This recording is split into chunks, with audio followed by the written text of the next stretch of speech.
Winterizing the camper today. I don't winterize my camper with antifreeze at all. I simply use air. And I use a little adapter that I made to connect my air compressor to the camper's city water in. Went to Home Depot, made this little adapter. It was easy. This is a 1/4 inch air nozzle. This is male garden hose end, and this is an adapter that they had for the 2 different threads. Sealed it up with thread seal tape. Cost me about $4 to make this thing, and I'll show you how to do it. So the very first thing we're going to do when winterizing the camper is I'm going to do the hot water tank bypass, and I'm going to drain the hot water tank first. And after that I'll drain the low point drains on the hot water and the cold water and the fresh water holding tank, and I'll show you how to do each one of those. So for my particular camper I had to flip open one of the bottom bunks to get out the hot water tank, and then I'm going to show you how to do the bypass to make sure that the air pressure doesn't go through the hot water tank. I just want it to route around the hot water tank. So with my camper, and probably with most campers, they're the same. You have your hot water, or your water coming in, cold water coming in, and hot water coming out there. But to bypass it, you do this. You have a bypass here. I'm sorry, you have an on-off valve there, on-off valve there, and a bypass. I'm going to turn off. Let's see, there it is. Lefty loosey, James. Turn that one off. I'm going to turn this one off too. So now no water can flow into the hot water tank or out of the hot water tank. I'm going to switch the bypass here. So now when I put the air compressor on the system, the air will just go through this loop right here and will not be going into the hot water tank. Now I'm back on the outside of the camper. I'm going to show you how to drain your hot water tank. Open the lid here like this. And you'll find at the bottom there's a drain plug. Just going to use 2 crescent wrenches to get that done. So here's the drain plug I was talking about. It's a hex nut. I just take a crescent wrench, I size it up to the drain plug size like this. There's no room to come at it from the side like you want to. You got to come at it from the end, like straight on. You size it up. I use another crescent wrench to turn this one because I can't get a good turn on it with my hand, just like this. And that's the only way I figured out how to open this drain plug easily.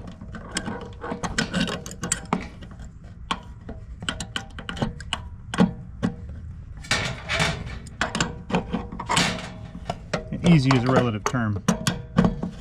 There we go.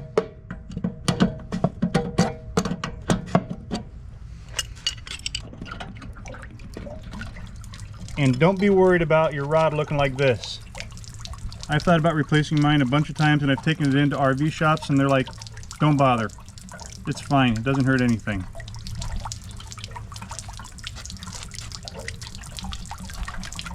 And I just lay it in here like this for the year. So while that thing's draining, the hot water tank's draining, I'm going to come down here and open up my fresh water holding tank and let this thing drain. I can just do this by hand.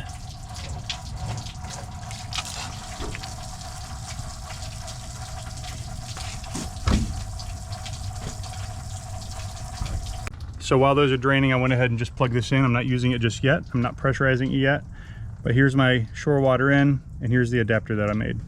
All right, now that the water tank's drained, I'm going to go ahead and open my hot water and cold water low point drains and drain all the water out of the water lines.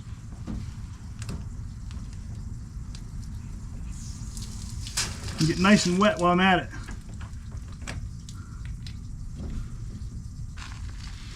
Got to use the wrenches on the one.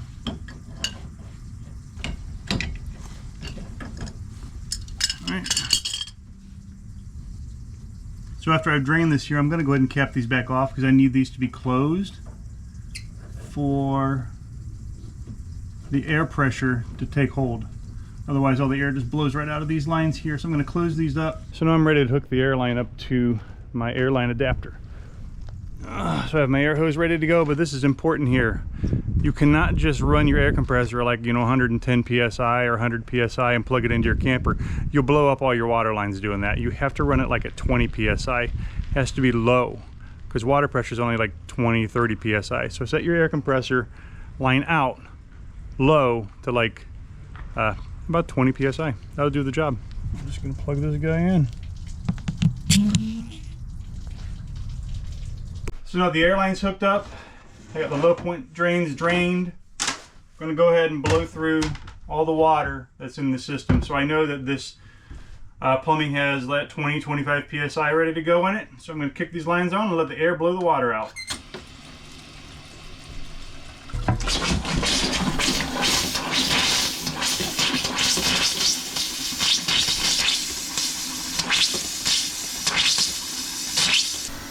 Alright, that one's done. I'll go ahead and that was a cold. I'll go ahead and kick on the hot. Do the same thing. Just runs like there's water behind it, but I really know it's just air pushing that water through.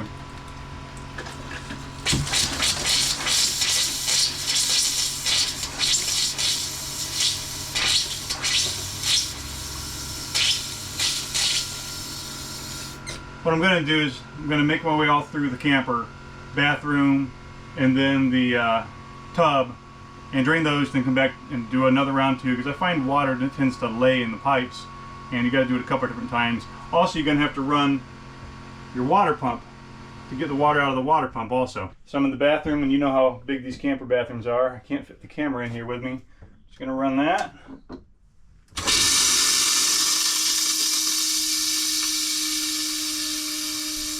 That was the cold.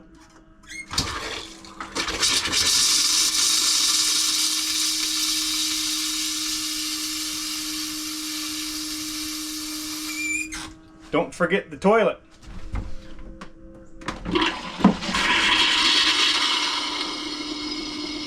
Don't forget to do your tub. Here's hot water.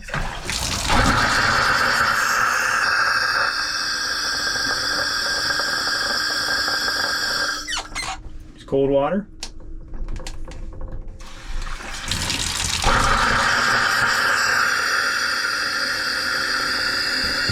And here's something you might not think to do. Run your shower head too.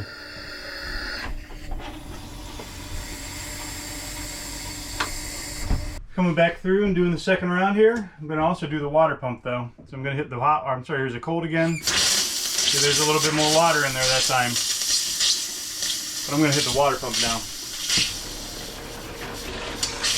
You hear the water coming out of the water pump? You can only do that if your cold water, or if your fresh water holding tank is empty. Hit the hot again.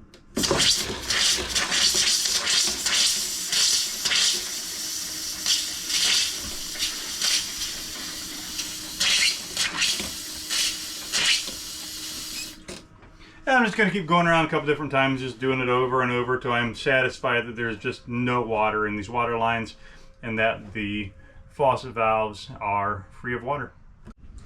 So I'm about 5 minutes worth of walking around opening the faucets. Here's what they sound like now when I open it. No water. No water. We'll go to the bathroom.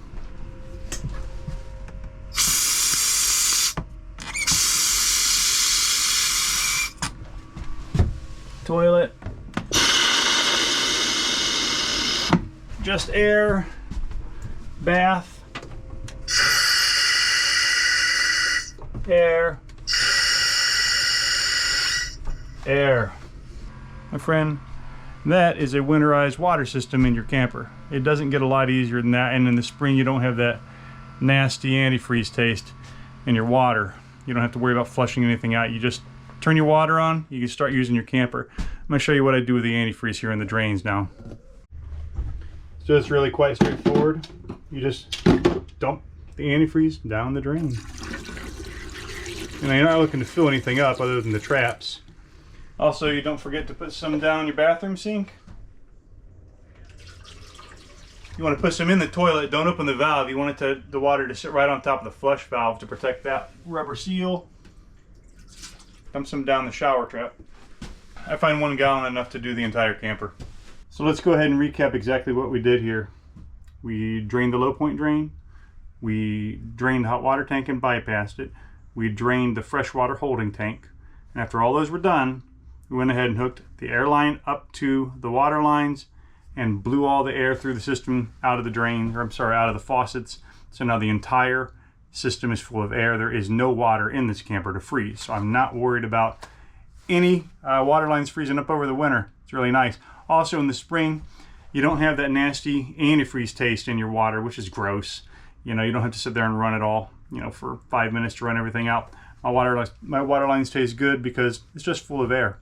Thank you very much. Good luck on your camper. If you have any questions, shoot me a comment, okay? Thanks a bunch.